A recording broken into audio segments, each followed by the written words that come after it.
YCP Kurnool జిల్లా అధ్యక్షుడు SV Mohan Reddy, YSR Congress party BCCL జిల్లా అధ్యక్షుడు రాఘవేంద్ర నాయుడు కర్నూలులో మీడియా సమావేశంలో మాట్లాడారు. వారు మాట్లాడుతూ రాష్ట్రంలో రెడ్ బుక్ రాజ్యాంగం నడుస్తోందని అన్నారు. మాజీ మంత్రి ఓడుదల రజనీపై సిఐ సుబ్బరాయుడు ప్రవర్తన పోలీసు శాఖకు చెడ్డ పేరు తెచ్చిందన్నారు. కొంతమంది పోలీసులు అతి ఉత్సాహం చూపిస్తున్నారని, ప్రభుత్వం మారితే వారి పరిస్థితి ఏంటని ప్రశ్నించారు. రెడ్ బుక్ను అమలు చేయడానికే కూటమి ప్రభుత్వం అధికారంలోకి వచ్చినట్లు ప్రవర్తిస్తున్నారని ఎస్వి మోహన్ రెడ్డి తెలిపారు. ఉన్నటువంటి చంద్రబాబు నాయుడు గారు ఎక్కడ పోయినారు? ఈ రాష్ట్రాన్ని అరాచక పాలన చేస్తూ ఉన్నారు. ఆయన పిఏ ఆమె కారులో ఉన్నాడని ఆమెను అంత దురుసుగా ప్రవర్తించి అసలు ఎందుకు అరెస్ట్ చేస్తున్నారంటే సమాధానం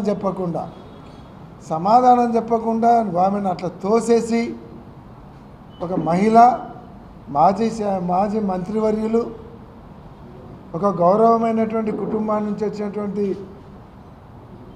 మహిళని కూడా చూడకుండా ఆమెను తీసి తోసిపడేసి అసలు ఒక మహిళను అరెస్ట్ ఆమె దగ్గర ఏదైనా బిహేవ్ చేయాలంటే మహిళా పోలీసులు ఉండాలి.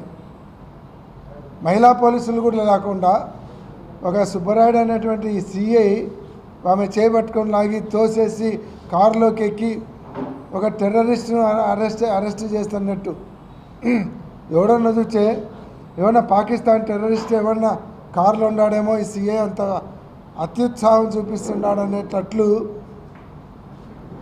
ఈరోజు ఆ సుబ్బరాయుడు అనేటువంటి సిఐ గారి ప్రవర్తన చూస్తే నిజంగా ఆయన వల్ల పోలీస్ డిపార్ట్మెంట్ పరువు ప్రతిష్టలు దిగజారిపోయేటట్లు ఆ ఇన్స్పెక్టర్ ప్రవర్తించారు. నేను ఇలాంటి వాళ్ళకి చెప్తున్నాను, మీ వల్ల మీలాంటి వాళ్ళ వల్ల నాయకులకు మీలాగా మడుగులెత్తే వాటి వల్ల పోలీస్ డిపార్ట్మెంట్కు మొత్తానికి చెడ్డ పేరు తెచ్చే కార్యక్రమం చేస్తూ ఉన్నారు. మీడియా మిత్రులందరికీ నమస్కారం. నిన్నటి జరిగిన సంఘటన ఆంధ్రప్రదేశ్లో మేము చీకటి రోజుగా పరిగణనకు తీసుకుంటున్నాం.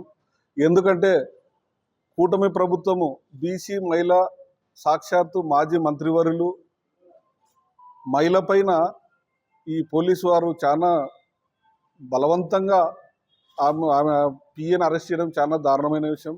ఎందుకంటే మామూలు మహిళలకే సాక్షాత్తు మాజీ మంత్రికే ఇంత ఉంటే సామాన్య మహిళలకు మీరు ఏమి భరోసా ఇస్తారని మేము ప్రశ్నిస్తున్నాం.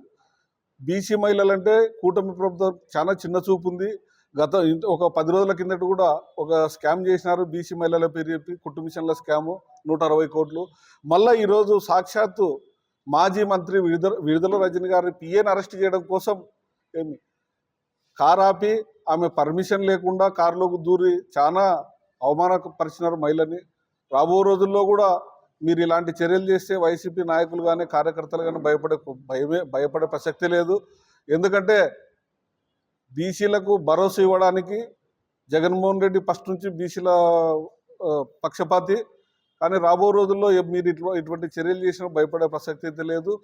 ప్రపంచం మొత్తం భారతదేశము పాకిస్తాన్ యుద్ధం జరుగుతుంటే ఇక్కడ మన ఆంధ్రప్రదేశ్లో కూటమి ప్రభుత్వం మాత్రము వైసీపీ కార్యకర్తల్ని సోషల్ మీడియా కేసులు పెట్టి హింసించే ప్రయత్నం చేస్తుంది. కానీ రాష్ట్ర అభివృద్ధి పనులు కానీ సంక్షేమ పథకాలను కానీ ఎటువంటి చర్యలు